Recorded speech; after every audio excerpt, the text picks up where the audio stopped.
지금 봐도 되냐 안 봐도 되냐가 그냥 OX적 문제에 대한 얘기잖아요. 예를 들면 매출을 봐야 돼요 안 봐야 돼요 라고 하면 저는 매출이 한 80점 정도 되는 수치라고 얘기를 할 겁니다. 매출이 중요하긴 한데 중요하지 않아요. 영업이익이 얼마나 중요한 수치냐고 하면 저는 95점쯤 된다라고 얘기를 하고 있고요. 그러니까 순이익이 얼마나 중요하냐고 하면 저는 90점 정도 된다고 얘기를 할 거고요. 포괄이익은 한 80점 정도 될 것 같아요. 그래서 그냥 지금 그러니까 봐도 돼요 안 봐도 돼요는 여전히 그냥 시간이 많은 거에 대한 여전히 다 선택적 개념으로 한마디로 얘기하면 모든 걸 다 보면 좋아요가 답인데 시간이 없는데 뭘 먼저 볼까요 하면 영업이익을 봐야죠. 약간 이런 건데 OX로 물어보면 도망가기 위해서는 모두가 옵니다. 왜냐면 내 시간 아니라 여러분 시간이니까.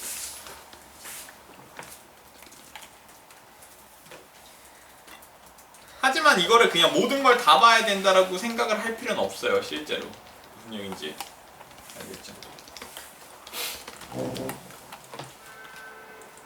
그 이제 저거에 대해서 그냥 확률 통계적으로 조금 더 얘기를 해줄게요. 이거 좀 지워주세요. 수학 잘했죠? 저요? 수학. 아니 수학 잘 못했어요. 괜히 옆에 앉고. 우리 일대생 어디 가요? 수학 잘했죠? 수학 하나 틀린 것 같긴 한데. 실내 구간이 뭔지 알아요? 실내 구간 실내 구간에 대한 설명을 할 수 있는 분. 실내 구간 95%가 그런 거. 네. 99점. 실내 구간 설명. 우리 여러분들 다 고대학 나왔잖아요. 이거 고등학교 때 배운 거라서 대학교 때 배운 것도 아니니까 쉽게 설명해야죠. 자, 수많은 이과 지원자 봤습니다. 이거잖아 너 이거 맞지? 그 선생님 아니에요? 죽을게. 진짜 물리야. 이 실내 구간이라는 걸 이해를 못하면 되게 안 돼요. 이게 되게 중요한 개념인데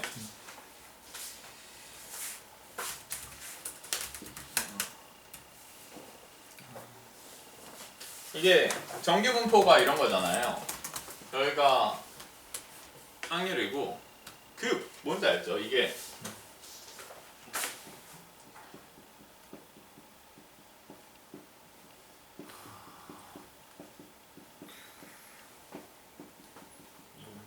알고있어 이게 나온 거지. 네? 나 몰라요. 바보예요. 이런 거예요. 이해되죠? 분포는 여러 개가 있어요. 정규 분포라고 하는 건 저렇게 생긴 겁니다. 여러분들이 확률에 대한 이해가 있어야 되는데요. 왜냐하면 저렇게 안 생긴 분포들이 있어요. 무슨 말인지 알겠죠? 예를 들면 이렇게 생긴 분포가 있는 겁니다. 그냥 자연상에는. 이해되죠?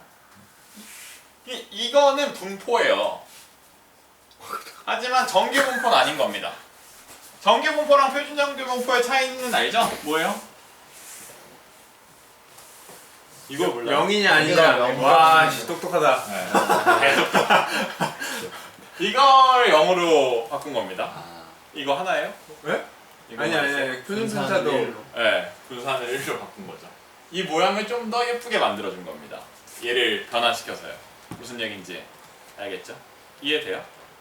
이거에 대한 이해가 있어야 되는데 왜냐면 여러분들이 지금 확률론적으로 결국 생각을 해야 되기 때문인데 이 분포라는 게 있고 이제 정규 분포라는 게 있어서 정규 분포인지 아닌지에 대해서 이해를 해야 돼요. 제가 계속 그 투자론에서 까는 것처럼 그러니까 가정을 이걸로 잘못하면 그러니까 실제로 데이터가 이렇게 안 생겼는데 이걸로 가정을 하고 나서 그 뒤에 결론을 내고 나면 진짜 인간이 인지 부조화로 내 가정은 틀렸는데 내 결론은 맞다라고 하는데 그게 그것만큼 개소리가 없는 거예요. 무슨 얘기인지 알겠죠? 나는 남쪽으로 갔는데 결론은 북쪽으로 간 거다. 약간 이런 얘기라고요. 이해돼요? 나는 시작을 남쪽으로 했는데 100km로 밟아서 2시간 동안 갔으니까 북쪽에 있지 않을까? 이런 얘기입니다.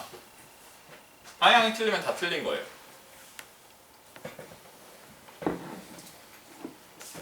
이걸 한 다음에 이거에서 뮤가 나오고 이제 이게 시그마가 나오죠. 이해돼요? 이 시그마 하면 몇 프로죠? 이 시그마요? 60몇 프로? 아니야. 훌륭해. 이 시그마 하면 얼마죠? 90. 이런 식으로 어쨌든 되는 거죠. 문제 알고 있죠? 2%가 중요한 게 아니에요. 여러분들 너무 실망하지 마세요. 그렇죠? 여기 막 2.53 약간 이런 거 배웠잖아요. 이 기억나죠?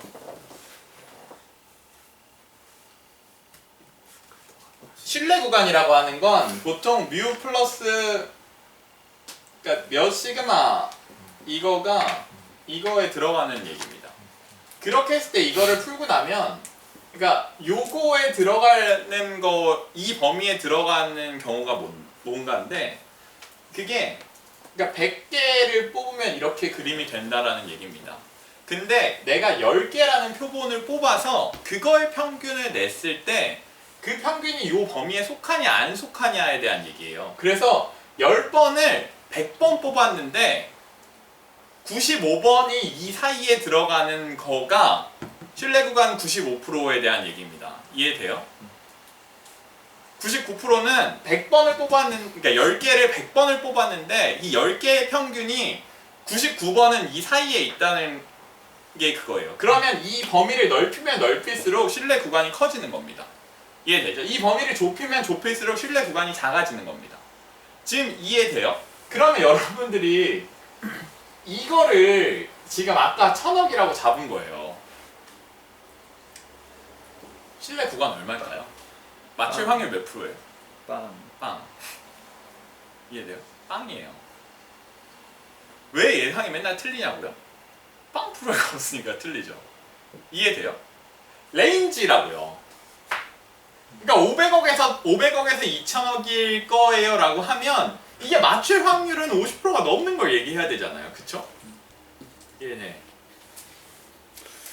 괜찮아요. 그래도 여러분들이 상사한테 500억에서 2000억으로 가져가면 꺼지라고 할 거거든요. 왜냐하면 90 몇 프로 맞추는 거는 쓸데가 없어요. 현실적으로는. 배팅은 오히려 퍼센트가 낮아야 되는 겁니다. 왜냐하면 상대방이 틀리게 배팅을 해줘야 되는 거에 걸어야 되거든요. 무슨 말인지 알겠죠? 그러니까 내가 똑똑해서 돈을 벌려면 내가 남들보다 되게 똑똑해야 되는데 저 구간을 99%로 설정해놓고 난 맨날 맞추지롱이라고 얘기하면 별로 의미가 없다는 얘기입니다.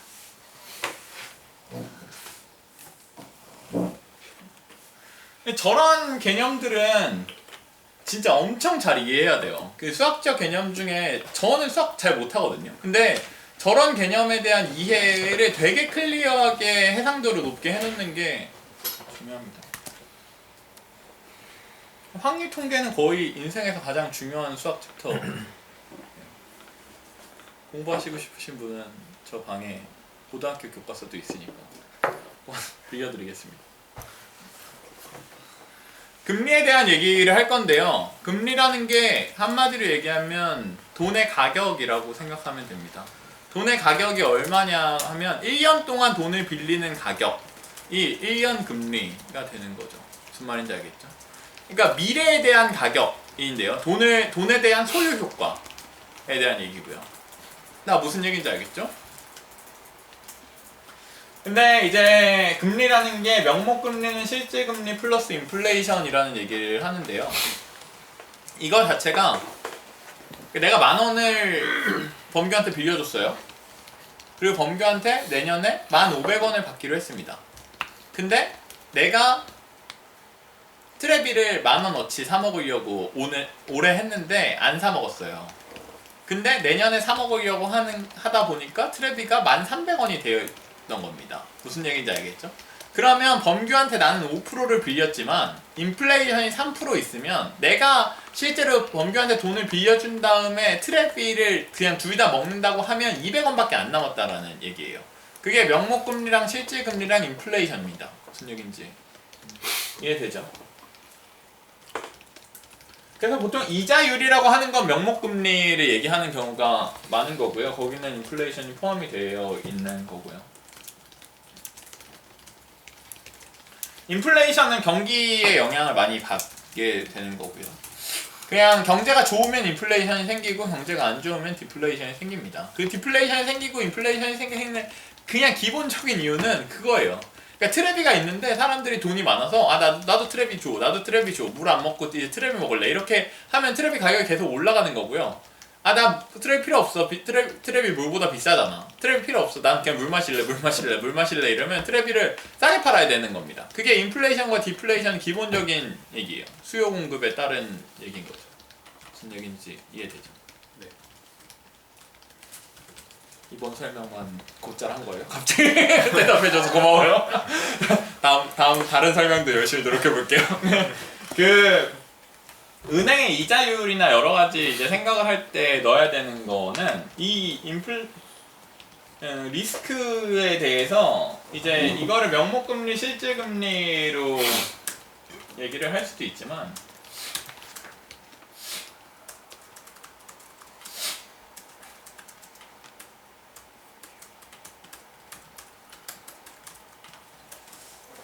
이런 식으로도 설명을 할 수 있습니다.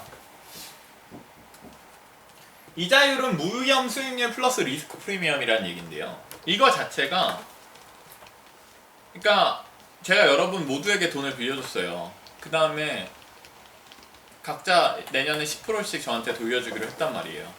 그러면 저의 내년 이자 수익률이 몇 프로가 되죠?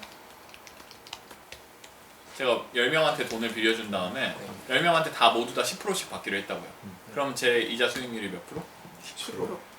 20%가 아니에요. 여러분들 다 돌려주면? 다 돌려주면 이 포함됩니다. 무슨 얘기인지 알죠? 한 명이 원금을 갖고 튀면 제 수익률은 0%가 됩니다. 이해돼요? 10,000원씩 빌려줘서 1,000원씩 받아가지고 10명이니까 10만원을 빌려줘서 11만원이 됐잖아요. 근데 한 명이 원금을 갖고 튀었다고. 그러면 제 수익률은 0%예요. 10%가 아니라. 무슨 얘기인지 알겠죠?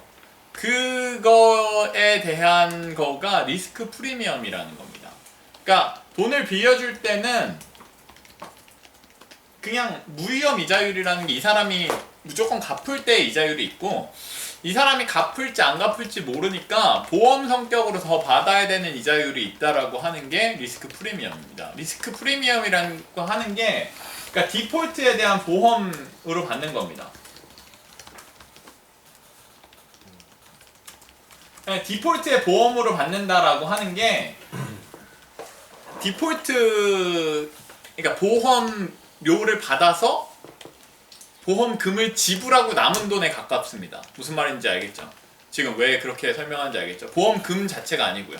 리스크 프리미엄이 아까 10%가 아니라고요. 그러니까 10%가 아니고 여기서 보험을 드는 금액이 드는 겁니다. 예를 들면 그냥 2% 플러스 8%에 제가 여러분들이 한 명이라도 돈을 안 갚을 권리를 누군가한테 팔 수 있거든요. 제가 10명한테 돈을 받기로 했으니까 영훈아 나한테 내가 11만원 받기로 했거든? 그러니까 근데 나 지금 돈이 필요해. 그냥 나한테 10만 5천 원만 빌려주고 너는 그러니까 나중에 11만원을 받아. 약간 이런 거래가 금융에서는 계속 일어나게 되거든요. 여러분들을 번들링해서 제가 묶어서 파는 겁니다. 오늘 이거 안전해 이러면서. 무슨 얘기인지 알겠죠? 그래서 이자율에 대한 이해는 그렇게 되는 거고요. 환율이랑 금리랑 같이 영향이 있기 때문에 이제 좀 더 설명을 하면 둘 다 돈의 가격이라는 면에서 영향이 있습니다.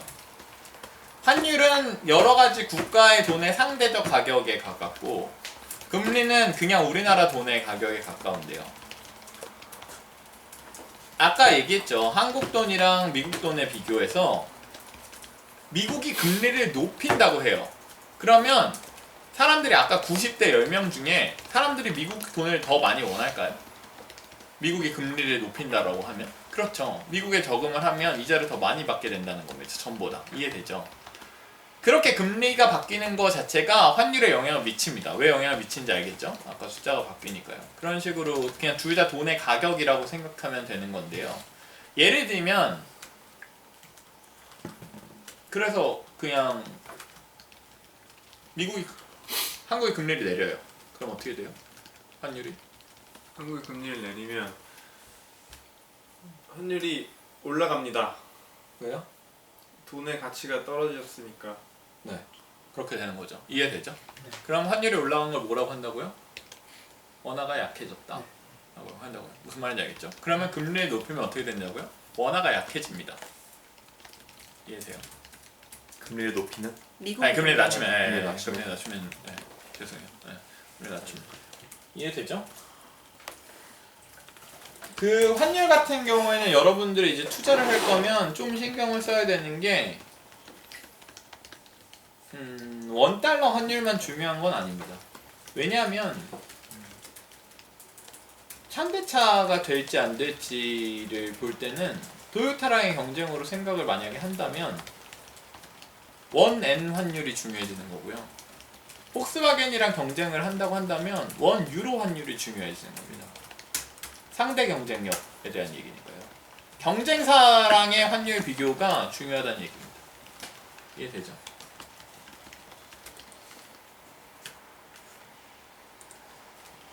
저 네. 그러세요. 부끄러운 질문. 네. 제가 맨날 헷갈리는데 네. 가령 환율이 뭐 올라간다. 네. 그럼 뭐 이게 수출 기업한테 좋았던가 수입하는 기업한테 좋았던가 네. 이게 맨날 헷갈리거든요. 네. 한번만 설명해 주실 수 있을까요? 아까 봤잖아요. 그러니까 1,000원이 그러니까 1,000억이 1,100억이 되는 게 좋아요. 900억이 되는 게 좋아요. 당연히 1,100억이 되는 게 좋은데 네. 그게 이제 수입을 하는 애들이 1,100억이 되는 앤지 네. 수출하는 애가 1,100억이 되는 앤지 맨날 개념이 잘 안 잡혀서 헷갈리거든요. 무슨 말인지 알아요? 그러니까 가령 네. 이게 얘가 팔고 미화를 받아오는 앤가 네. 아니면 원화를 받아오는 앤가 이게 헷갈리더라고요. 그러니까 그거를 했을 때 그렇게 생각해요. 지금 원화가 강하다 약하다가 있죠. 네. 그러니까 원화가 강하면 어떻게 돼요? 해외 나가서 사오기가 쉬워지죠. 원화가 세. 무슨 말인지 알겠죠? 그럼 해외 게 싸졌다라는 얘기입니다. 네. 그쵸? 그럼 수입이 쉬워지는 거죠.